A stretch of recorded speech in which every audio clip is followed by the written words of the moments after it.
सेवा पॅनलमध्ये आदरणीय देशाचे लोकप्रिय पंतप्रधान आदरणीय नरेंद्र मोदी साहेबांचा वाढदिवस, या वाढदिवसाच्या माध्यमातून अनेक लोकसेवेचे जे उपक्रम आहेत ते सर्वसामान्यांपर्यंत पोहोचवण्याचं काम आम्ही करतो, हे सांगण्यासाठी आजची पत्रकार परिषद होती।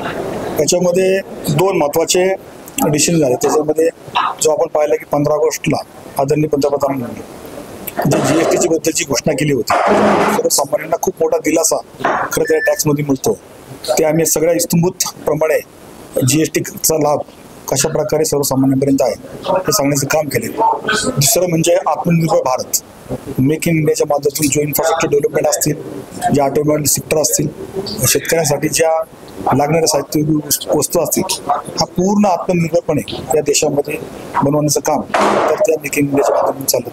अशा प्रकारच्या योजना आम्ही आज पत्रकार परिषदेमध्ये आपल्या सगळ्यांसमोर मांडलेल्या आहेत। येणाऱ्या सेवा पंधरवड्यामध्ये आरोग्य शिबिर असतील, रक्तदान शिबिर असतील, स्वच्छता मोहीम असतील, प्रदर्शनी असतील, अशा बऱ्याचशा गोष्टी खरं तर आम्ही या सेवा पंधरवड्याच्या माध्यमातून आम्ही करतोय। याच खरं तर आदरणीय पंतप्रधान मोदी साहेबांना आमच्या भारतीय जनता पार्टीच्या वतीने शुभेच्छा असतील।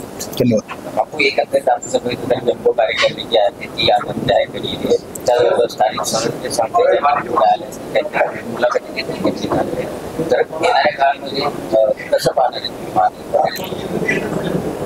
येणाऱ्या महानगरपालिकेमध्ये मी तुम्हाला आत्ताच मग सांगितलं की आमच्या 3 लाख सदस्याचा टप्पा पार केलेला आहे आम्ही, त्यामुळं प्रत्येक प्रभागामध्ये आमच्याकडे सक्षम उमेदवार आहेत। आमचे 4ही आमदार त्या भागामध्ये जनसंवाद घेऊन नागरिकांच्या समस्या सोडवण्यासाठी तत्पर आहेत आणि लोकसेवेची काम करत असताना जनसंवाद पण ते चांगला ठेवतात।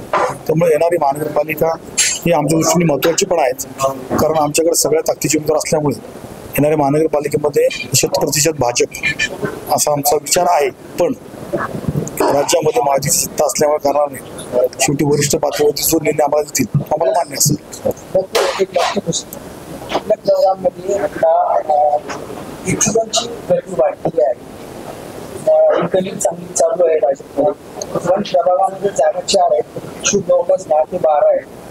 या समस्येला सामोरे कसं जाणार आहे किंवा त्या इच्छुकांची नाराजी कशी दूर करू शकतो? आमच्याकडे इच्छुक जरी असले तरी आम्ही मेरिट प्रमाणे त्याचा विचार केला जाणार आणि ज्यांना काही मिळणार नाही त्यांना बाकीच्या आम्ही कुठल्या पण ज्या आमच्या मंडळ असतील, महामंडळ असतील, याच्यावरती वर्णी लावण्याचा प्रयत्न आम्ही करणार आहोत।